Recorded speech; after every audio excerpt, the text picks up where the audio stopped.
mga advantages kapag meron po tayong sariling runway. Yung po runway namin, di ba?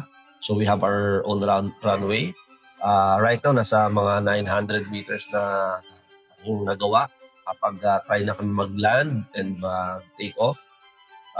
Pero we're still trying to make, or we're still trying to reach at least 1.1 kilometers or 1.2 kilometers, no, para makapag-land din kami ng medyo mas malalaking aircraft. Anyway, siguro yung regarding po sa Kamaya Air, we gotta tackle that on different episode.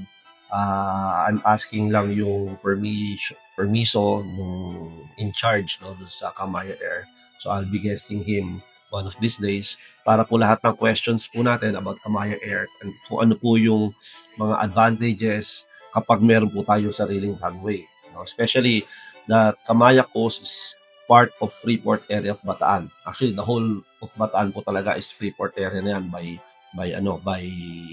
law.